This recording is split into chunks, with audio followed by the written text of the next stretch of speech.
Bonjour, dans cette vidéo, on va apprendre à utiliser la librairie Matplotlib qui permet de faire des graphiques de qualité scientifique avec Python.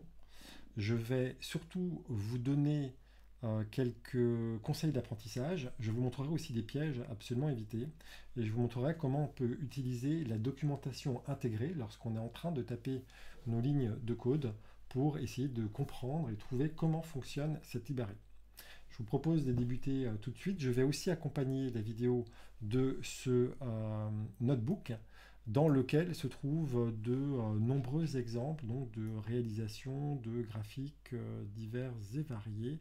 Alors on ne fera pas tout, je vous rassure, mais l'idée c'est d'avoir une bonne base pour débuter votre apprentissage de cette librairie scientifique qui est la plus utilisée du coup et puis la plus populaire, même s'il y en a tout plein d'autres. Alors je vais enlever la webcam pour se concentrer que sur l'écran ainsi que sur ma voix.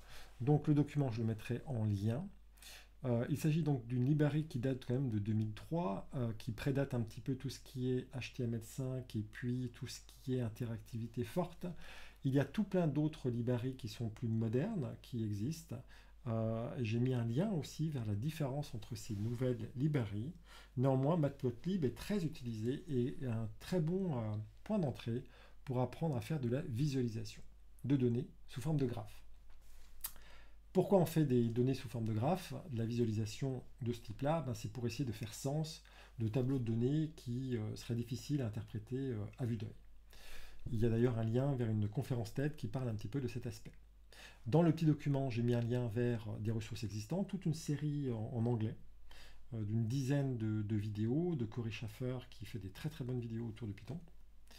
Et puis le site de Matplotlib est l'endroit où vous allez pouvoir trouver notamment les exemples qui vont être inspirants. L'outil qu'on va utiliser, c'est Python. J'estime que vous avez un Python soit en local, soit distant en ligne. Et on va le faire dans un notebook de type Jupyter. Dans une vidéo précédente que je mettrai peut-être en lien, on avait vu comment installer tout ça. Vous avez peut-être Anaconda où c'est déjà préinstallé, ou vous utilisez Python classique en local. Et sinon, vous pouvez utiliser un notebook en ligne. Donc dans cet exemple, je vais prendre un notebook en ligne et je vais sur collab.research.google.com, c'est gratuit, il suffit d'avoir un compte Google. Et puis du coup, on peut créer ces nouveaux notebooks. Vous aurez un bouton créer un notebook et puis vous créez votre notebook. Alors, j'ai créé mon notebook, je l'ai même nommé ici. Et donc, je vais pouvoir créer ces fameuses cellules de code et de texte. Et puis surtout, nous, on va apprendre à l'utiliser pour faire des graphes avec Matplotlib. Alors, Matplotlib, il y a quand même des choses importantes pour bien commencer. Et les choses importantes, c'est éviter les pièges. Et les pièges, ils sont de deux ordres majeurs. Le premier, c'est que le vocabulaire est un petit peu, est un petit peu problématique pour nous les Français. On est un petit peu perdu quand on regarde le vocabulaire. Alors, juste pour clarifier les choses, eh bien, eux, dans la documentation en anglais, ils appellent une figure, en fait, l'image qui va être créée par Matplotlib, quel que soit le nombre de graphes qui vont être dessus. Donc ça, c'est un problème. C'est le canevas dans son ensemble, la figure. Ensuite, un graphe, ils appellent ça un axe, avec un E. Donc par exemple, ici, il y aurait pu avoir deux axes l'un à côté de l'autre, ça aurait été deux figures, l'une à côté de l'autre. Et donc un axe, c'est quelque chose qui a justement un axe X et Y, ou bien un 3D, trois axes. Mais bon, axe, c'est une figure. Ok. Et puis les axes, pour nous, aux Français, c'est ce qu'ils appellent ça axis. Donc il faut être conscient de ça, pour ne pas être paumé. Ensuite, deuxième chose, et on va le voir, il y a deux types de notation. On peut avoir une notation dite procédurale et une notation dite orientée objet. Alors je vais essayer de trouver un exemple, hein. Par exemple celui-là. Ça s'appelle un stack plot. Et notation orientée objet, on va appeler notre librairie Matplotlib. Wow. Et donc on va lui donner des indications, des choses à réaliser, alors que la notation objet, elle va faire appel à des variables qu'on va mettre dans des objets, figure et AX pour axe, qui est votre figure en fait.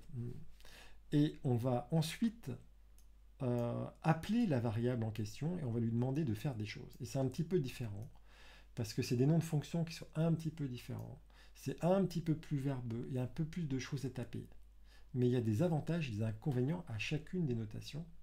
Mais vous allez voir souvent cette notation orientée objet, mais vous verrez aussi la notation orientée simplement procédurale, où on fait des instructions les unes après les autres. Donc nous, on va voir les deux pour bien comprendre la différence, et ensuite vous choisirez ce qui vous arrange.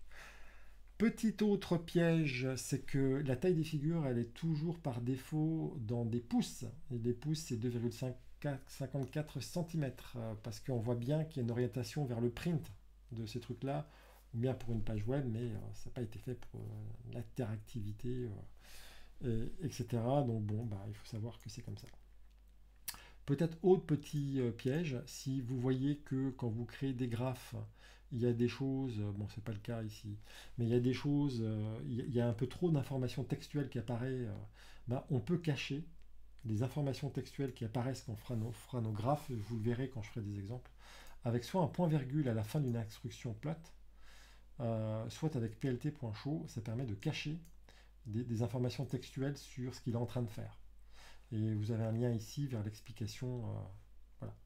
Normalement, ici dans les notebooks ici en ligne, vous n'avez pas besoin de mettre d'instructions particulières pour voir vos images. Mais si jamais dans les outils que vous utilisez, vous ne voyez pas l'image, vous pouvez rajouter dans une cellule cette instruction ici pour lui dire d'insérer les résultats d'image dans votre notebook. Quels sont donc des conseils d'apprentissage que je peux vous donner? Eh bien, essayez de coller-copier des données. Par exemple, là, dans tous les exemples que je donne, j'essaye de structurer de cette manière. Dans cet exemple-là, je donne des données. Comme ça vous évite de les reprendre. Et l'objectif, c'est d'avoir ça. Bon, au milieu, entre les deux, il y a le code qui permet de le faire.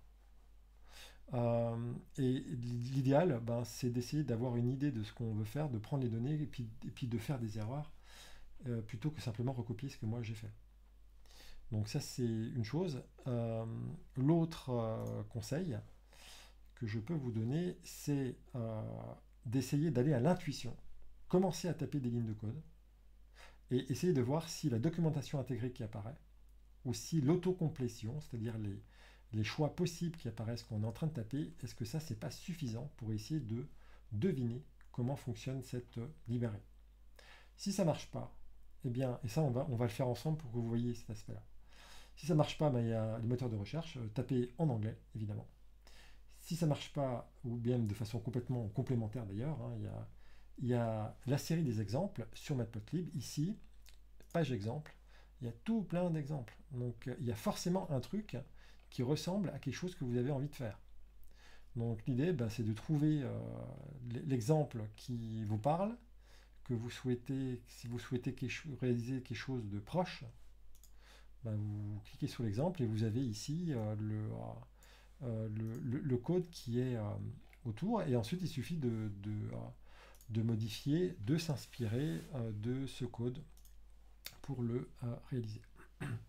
Et donc il y a tout plein de tutoriels, et j'en ai mis un de Corey Schaeffer en anglais, qui est très bien. Donc maintenant, vous aurez tout ça, mais plutôt que de faire ça, moi je vais plutôt essayer de coder très rapidement, à la main, pour que vous voyez comment l'autocomplétion fonctionne, comment la documentation intégrée fonctionne, etc. Plutôt que vous montrer des diapositives.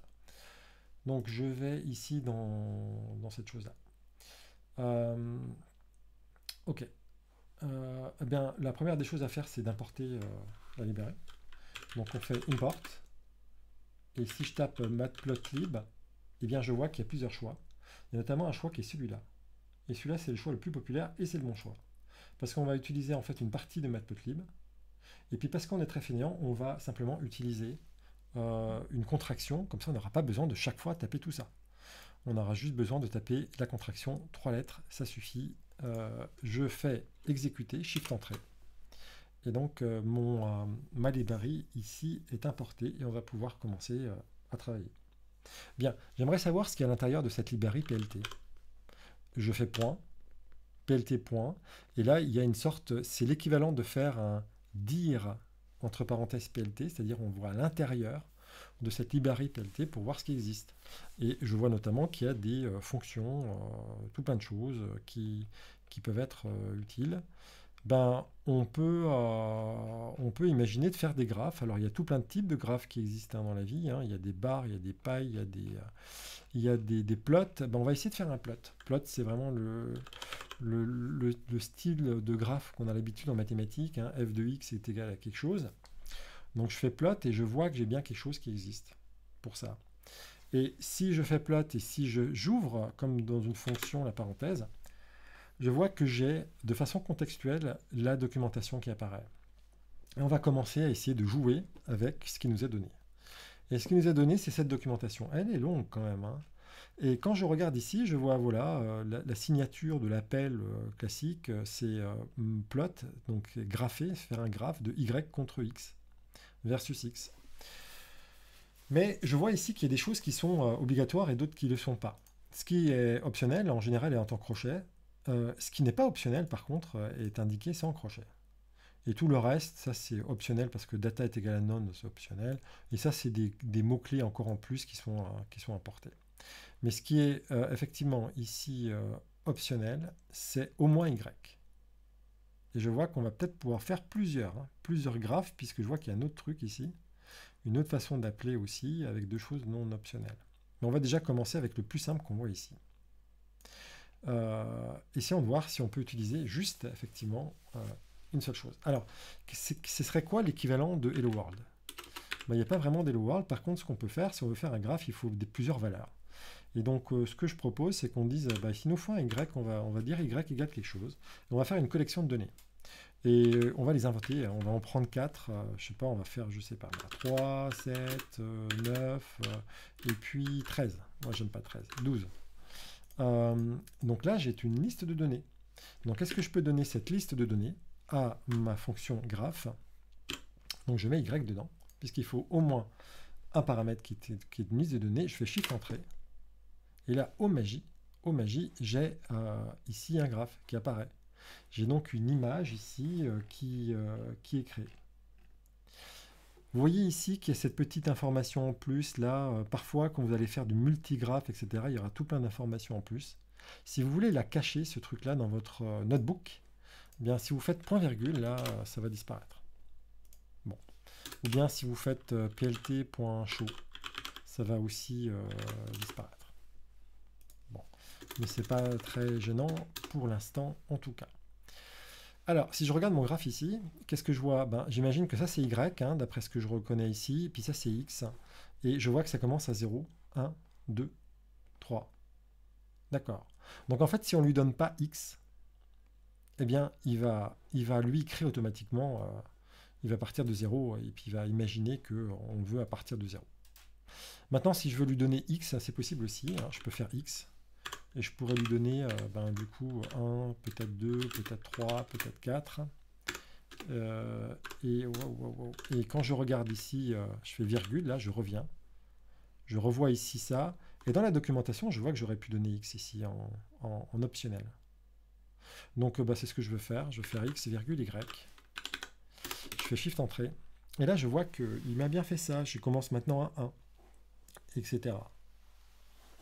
Qu'est-ce qu'on va pouvoir faire d'autre? On va pouvoir regarder encore la documentation un petit peu plus en avant. Donc je reviens ici, je fais virgule, parce que j'ai envie qu'il me montre d'autres paramètres. Et lorsque je regarde ici, je vois qu'il y a un autre paramètre optionnel, là c'est FMT.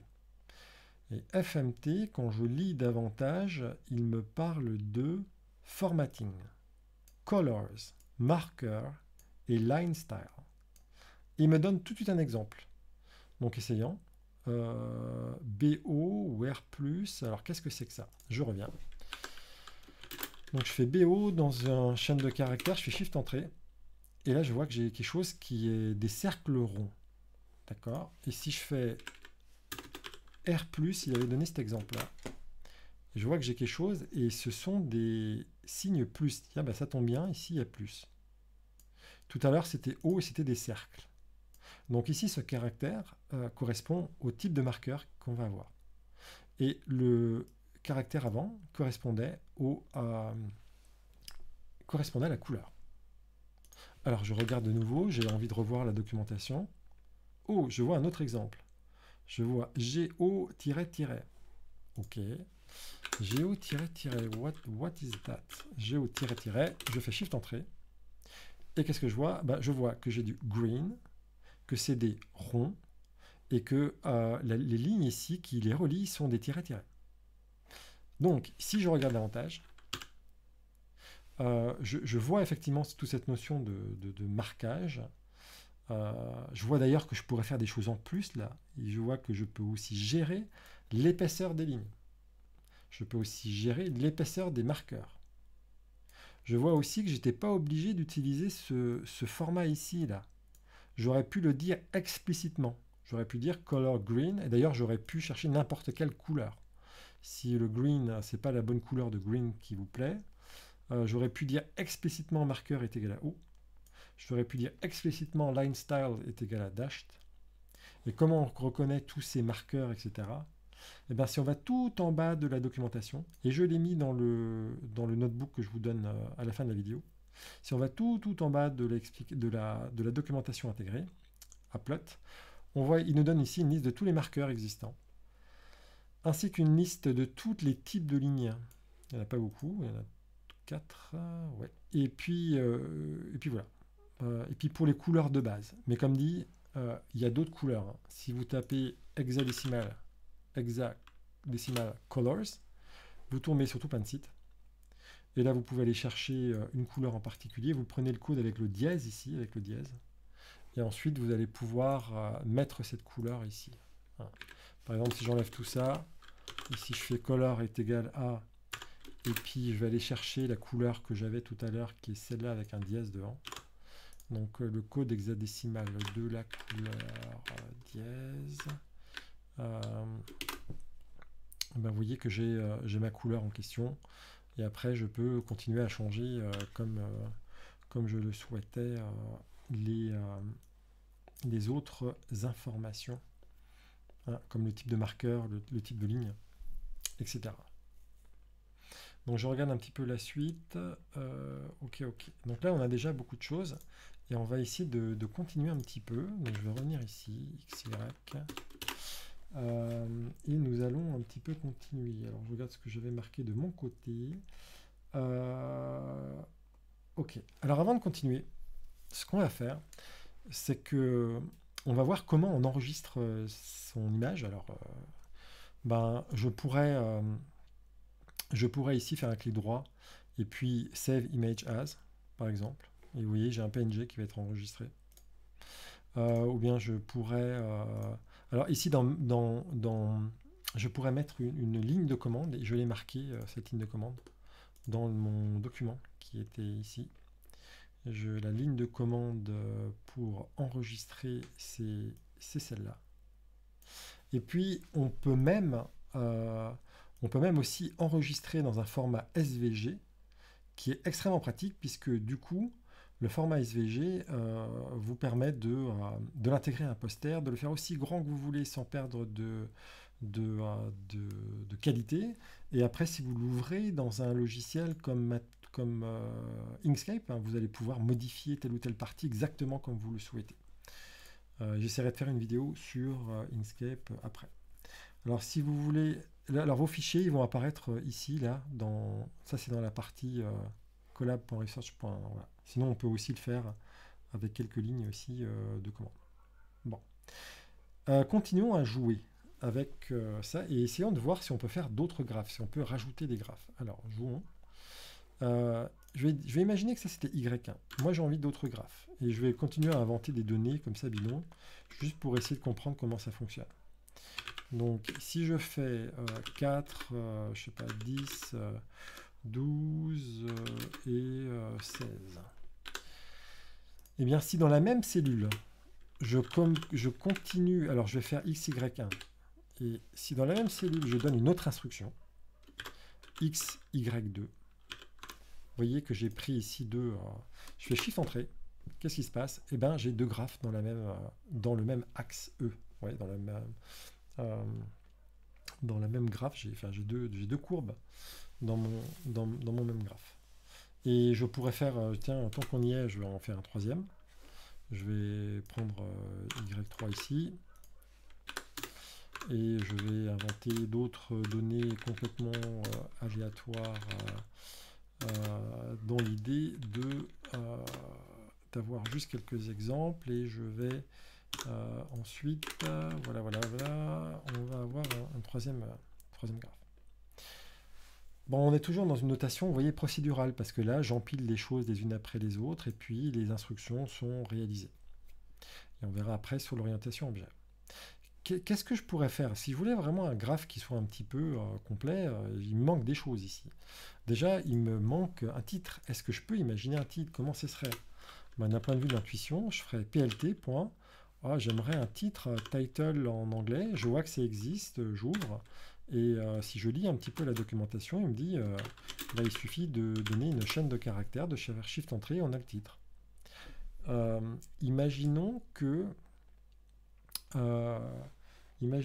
je souhaite rajouter quelque chose sur l'axe des x et sur l'axe des y. Eh bien, ce serait possible. Hein, je ferais plt. L'axe des x, j'aimerais quelque chose sur l'axe des x. Point x, il y a quelque chose qui s'appelle xlabel. Et là, je pourrais dire que c'est, je sais pas, j'invente n'importe quoi. J'aimerais quelque chose qui soit indiqué sur l'axe des y. Je pourrais faire xlabel et dire n'importe quoi.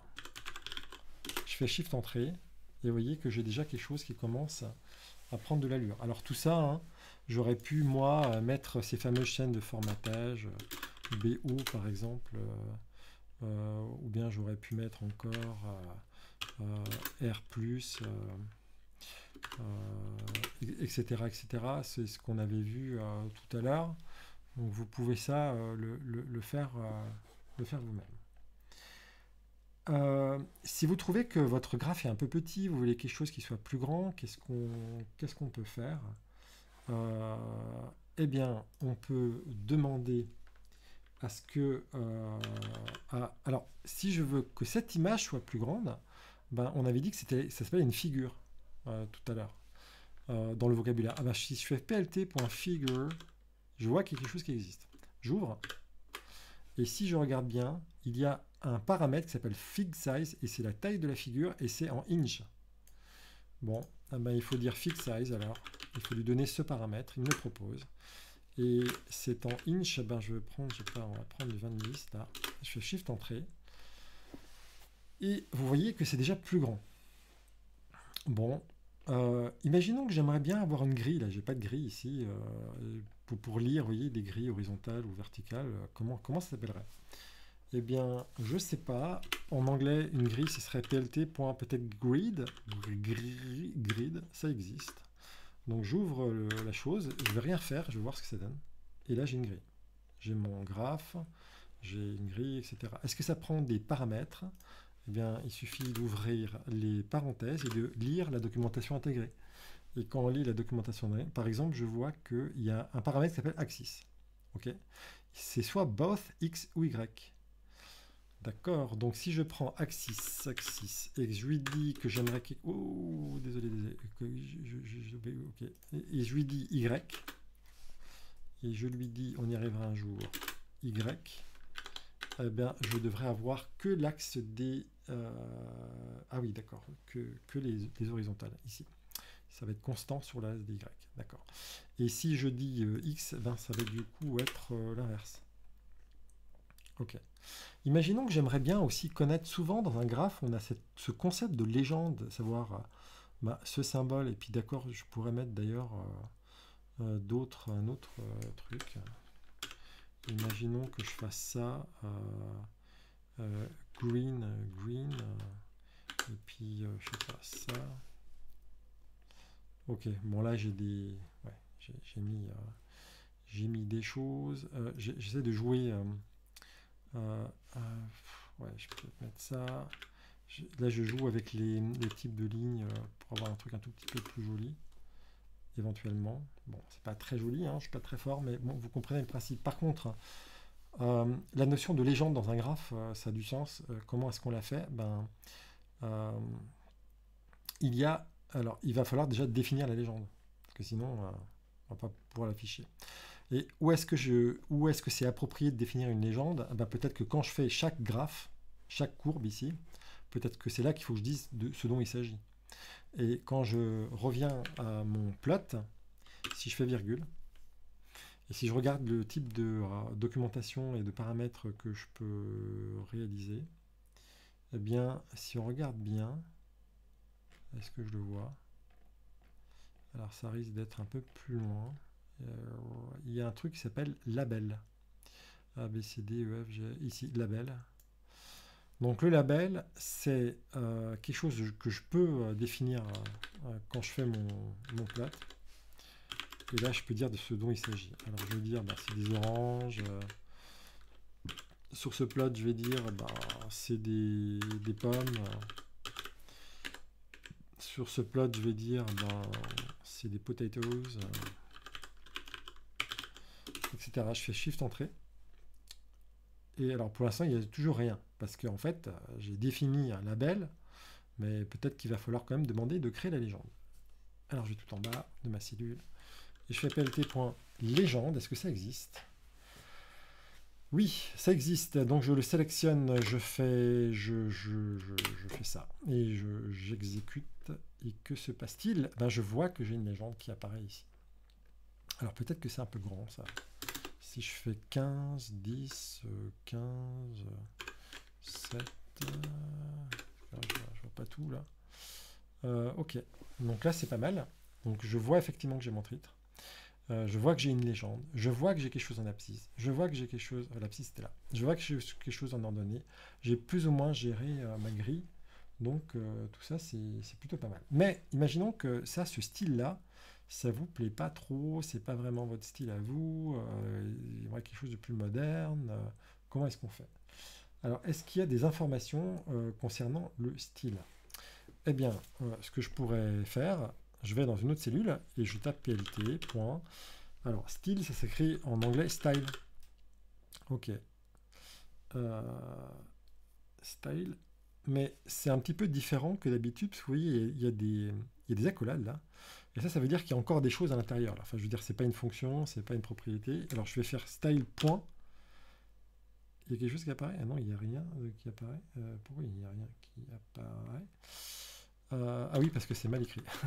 plt.style. Ok. Point. Voilà. Et là, il y a plusieurs choses. Il y a use, on peut utiliser un style. Donc ça, c'est une fonction qui va prendre un paramètre qui va être le nom du style. Sauf que vous ne savez pas exactement quels sont les styles qui sont disponibles, sauf à aller sur le site de la librairie. Donc, alors ça ne va pas être une fonction, ça c'est juste une propriété. Et si je regarde ici, j'ai une liste ici, il n'y a pas de parenthèse, parce que c'est une propriété, c'est pas une fonction.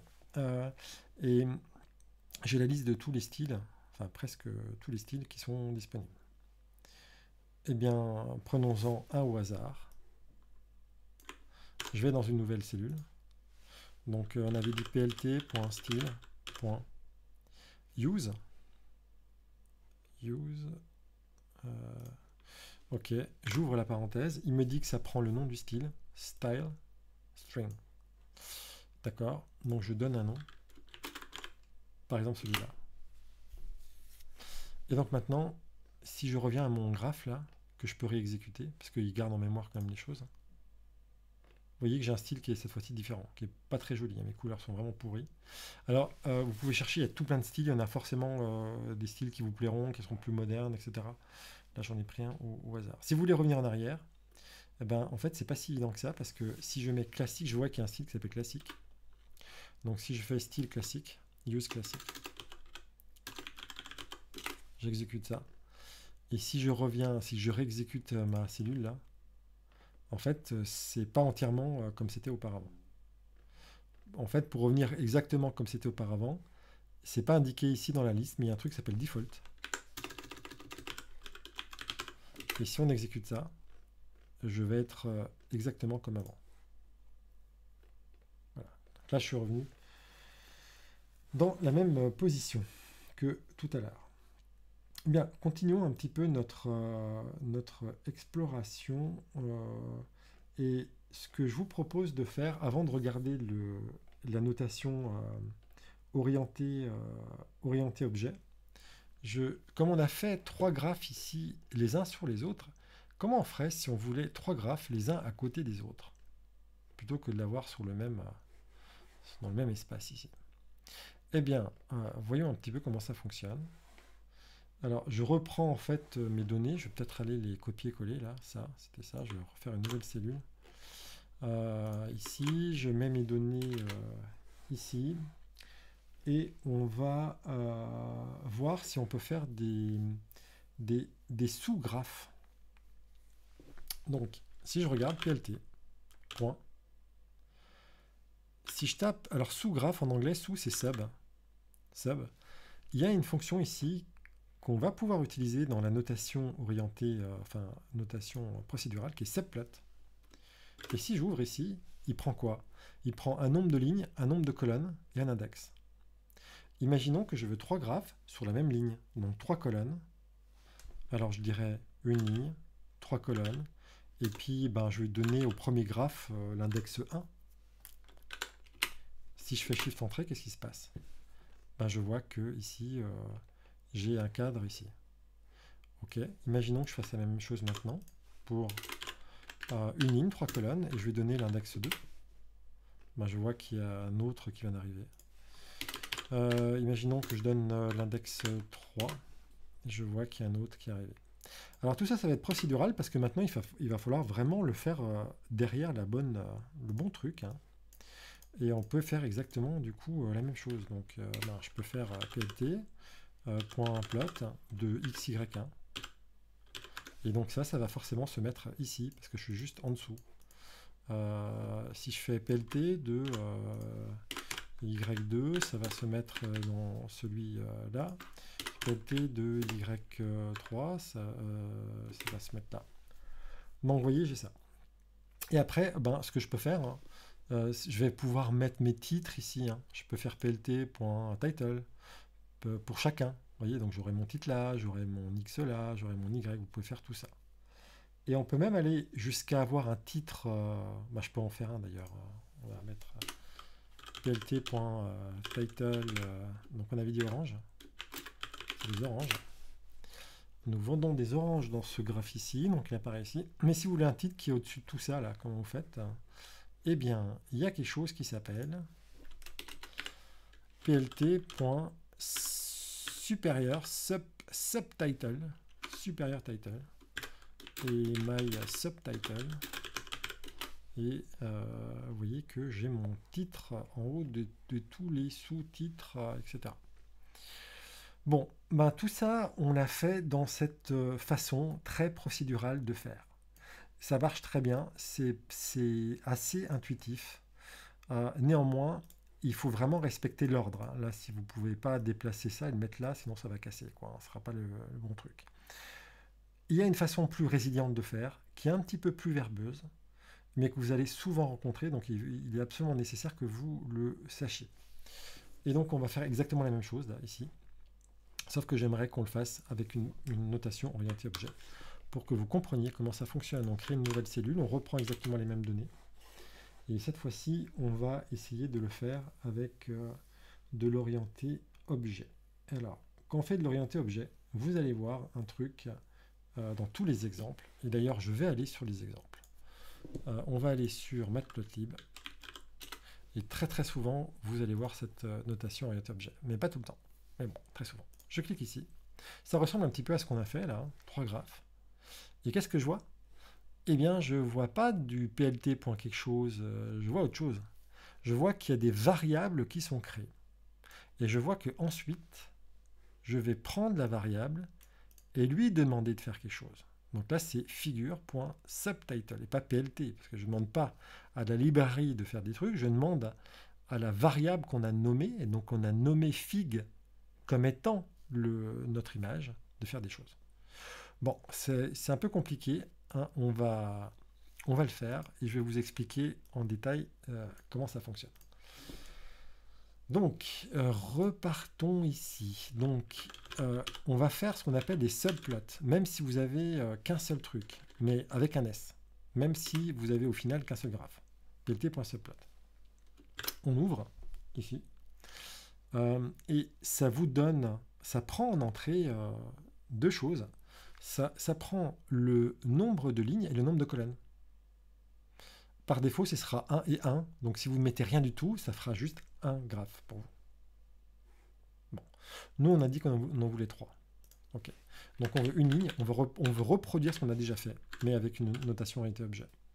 Donc je fais 1 et 3.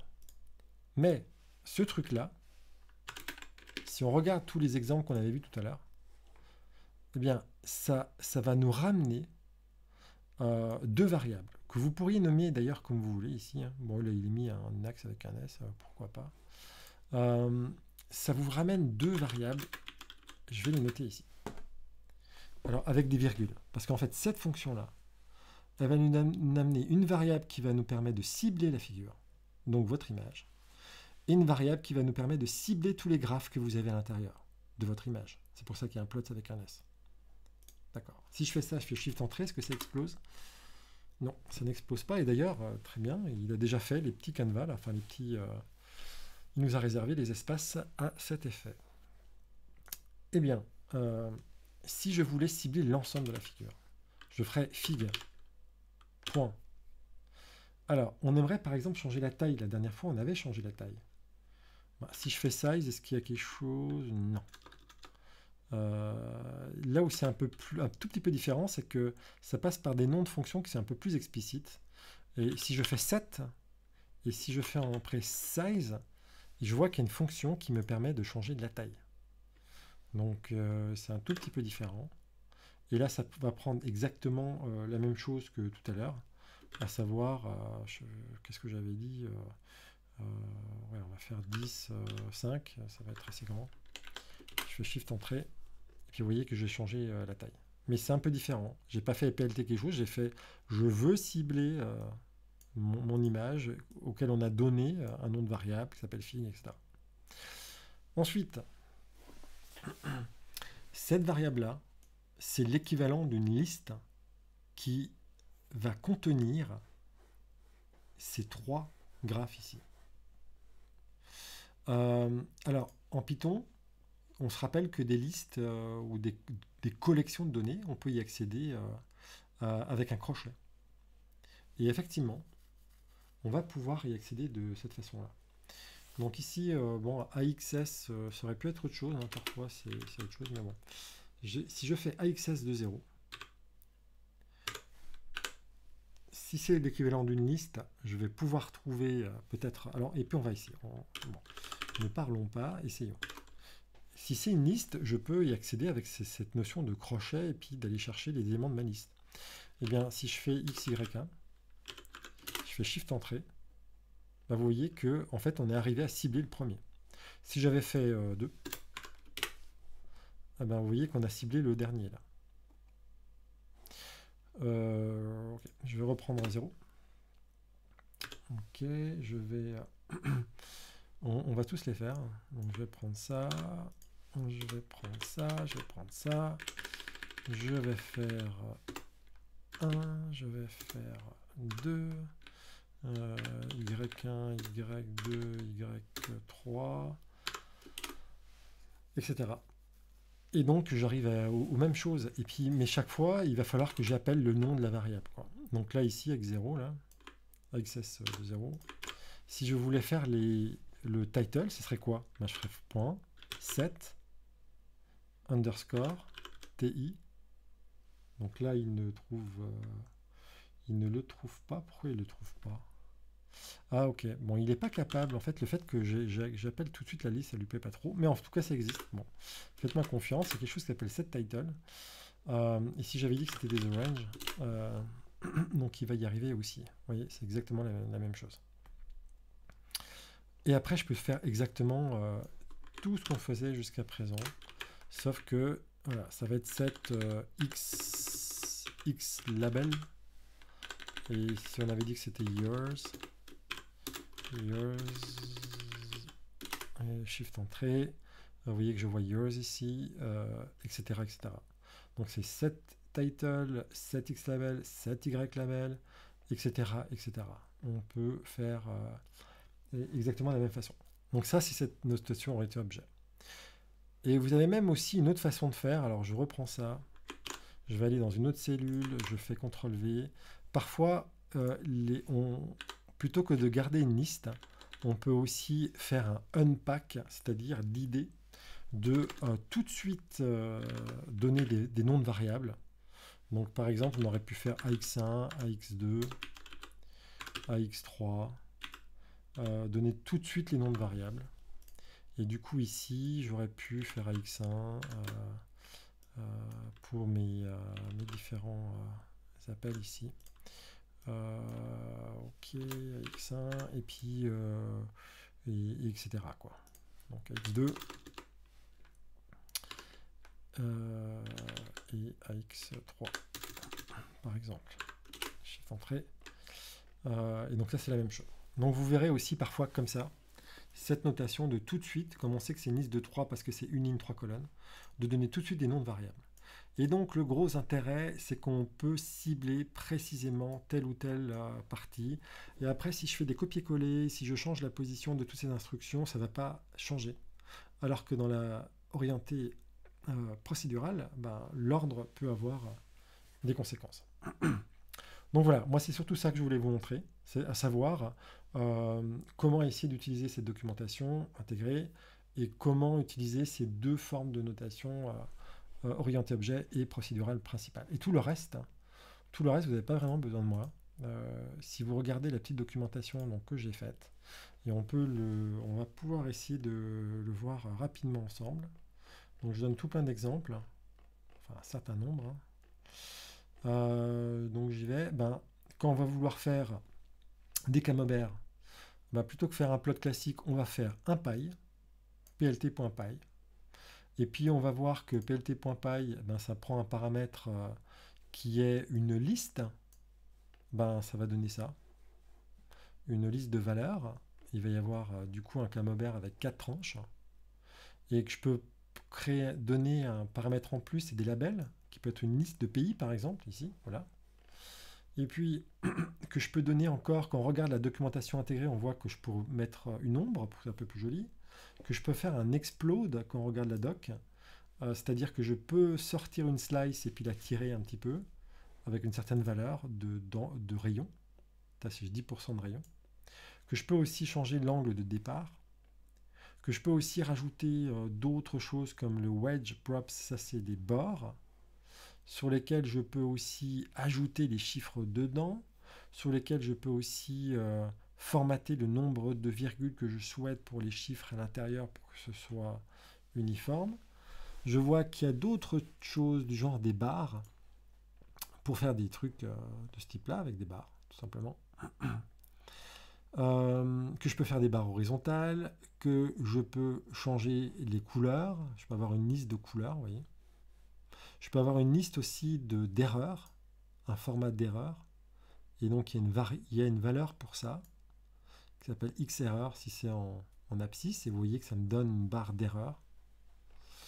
Donc on a tout ça, et on le trouve plus ou moins facilement avec la documentation intégrée, lorsqu'on tape ces lignes. On peut faire des choses un peu plus compliquées, ici, avec plusieurs barres, et là il faut jouer un petit peu avec la position des barres.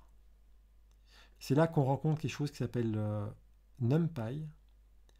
Donc on peut importer NumPy, on ferait import NumPy as NP.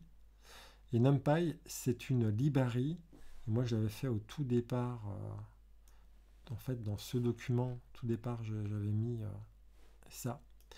NumPy, ça permet de créer des listes de chiffres. Et c'est parfois utilisé pour créer justement des abscisses, des ordonnées ou des axes. Et ça peut donner aussi des chiffres aléatoires si on a envie d'avoir une série de chiffres aléatoires. Je vais revenir par là et enlever de nouveau ça. Donc là, je vous laisse les exemples. Tout dépend de ce que vous avez envie de faire. Ça, c'est pour faire des stack plots. Je trouve d'un point de vue démographique, c'est très intéressant. Ici, c'est l'évolution de la population mondiale en fonction du temps, des décennies, et en fonction des continents. Stackplot, c'est l'idée de to stack, ça veut dire empiler les choses les unes sur les autres. Et donc, qu'est-ce qu'on a besoin? Ben, on a besoin de quelque chose en abscisse, donc en X, ça va être les décennies dans notre cas ici.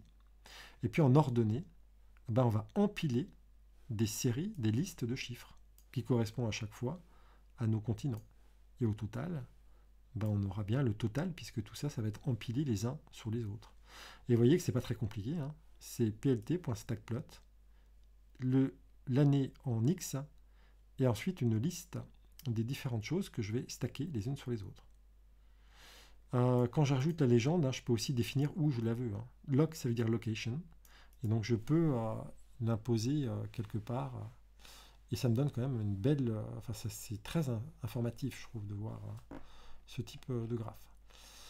J'avais fait la même chose avec le orienté objet pour ce stack plot. Vous voyez, je l'ai fait avec l'orienté objet. Et c'est donc du coup exactement la même chose, mais en orienté objet.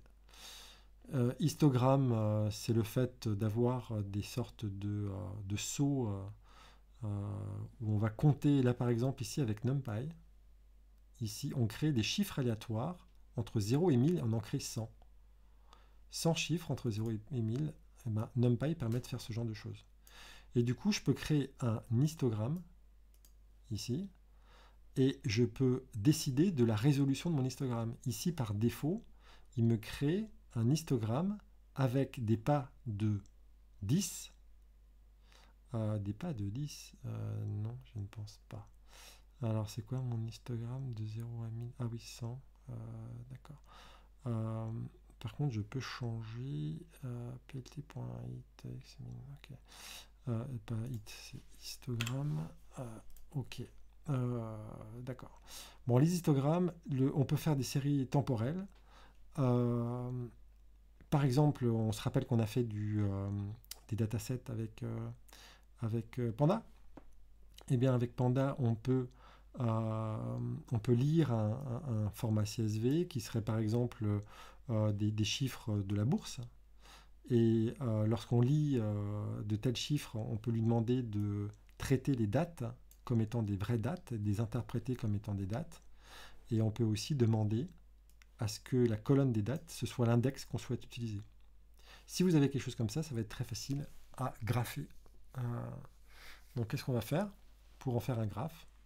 Eh bien, on va faire plt.plot et on va faire simplement une colonne de votre data frame avec Panda. Et donc ça, c'est l'ouverture de la bourse pour, je crois que c'était Apple, je ne sais plus, ou Facebook, je ne sais pas. Et là, on voit effectivement un graphe temporel ici qui se fait.